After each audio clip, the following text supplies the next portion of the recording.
This book is an old book about fitness. And I'm gonna show you guys a few different ideas which they already knew back then, which are still valid today, 1937. What works and what doesn't. So let's get to it.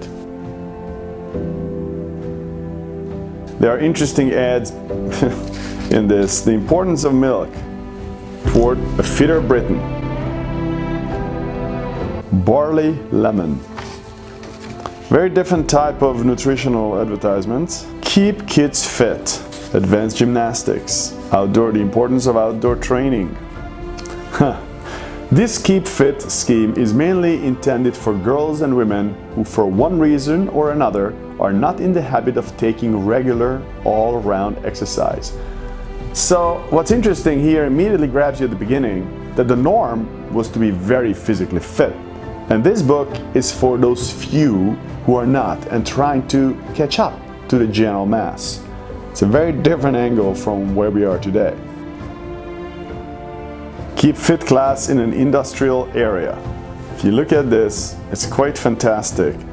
All of these people are exercising together in a factory. Imagine this in a corporate world today. There are plenty of different movements which I recognize in yoga. Balance, lightness, and spring. Interestingly, there are some exercises which are reminding me of some of the most modern, most cutting-edge stretching movements. They call these arm-raising oblique forward body erect, which basically an Aldoa exercise. Interesting. File chain grasp, 1 foot forward, knee bending. It's basically a split squatting, but what's interesting is how they are doing exercises together, holding hands in hand. Imagine if you would be in a gym and you would see people hold hands and exercise together that way. It would be quite a sight today. But there is something about human contact which we kind of lost when it comes to exercising together. All of the women in these pictures are strong. They're not skinny, strong looking. Some things have changed during this past 100 years. Jumping ropes, mostly group exercises.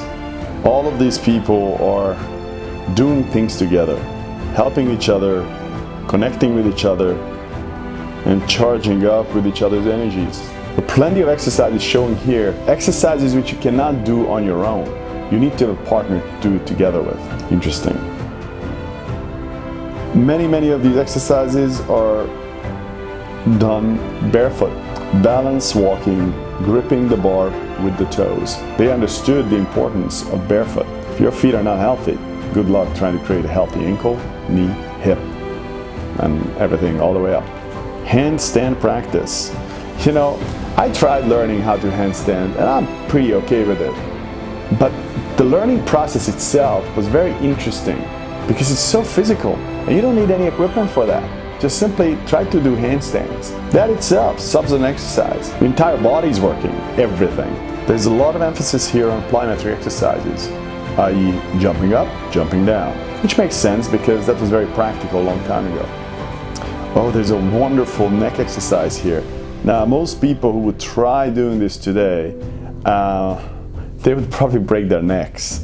But indeed, it is a good exercise. Only wrestlers do these kind of things these days. It should be brought back. Well, my clients are probably looking at this video and holding their heads.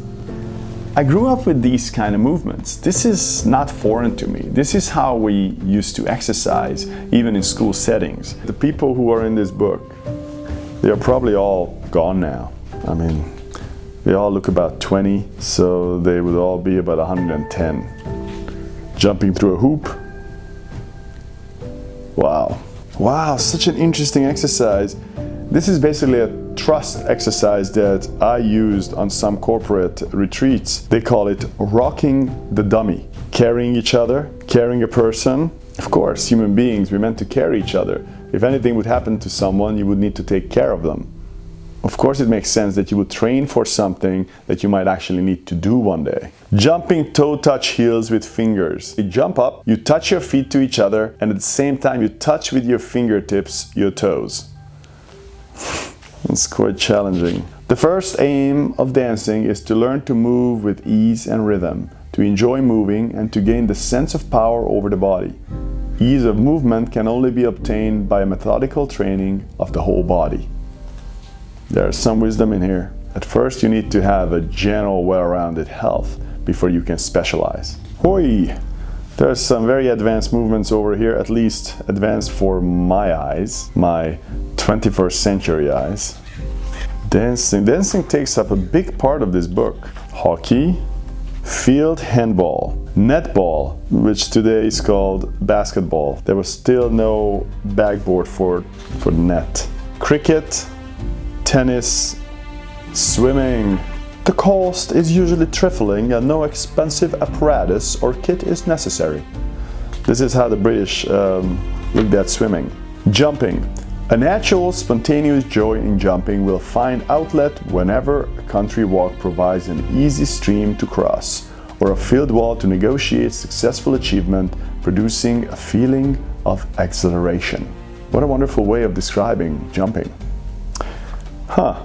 Camping. Camping requires some special knowledge and a good deal of common sense. To enter upon it with a light heart and a sense of adventure only is to court disaster. And the book dealing with the recreational activities and physical education of the adult community would be incomplete if it did not include definite encouragement of the movement and the practical help in the running of a camp. Camp gets you outside, connects you to nature.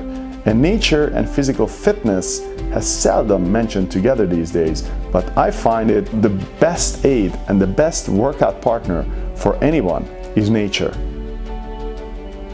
So books like this I keep, and I will make sure I will put it to good use, because the wisdom in here is not old. Just because it's forgotten, that doesn't mean we can't bring it back.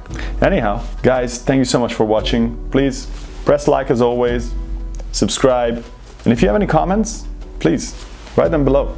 I'd be curious to see what's on your mind. Ciao, bye.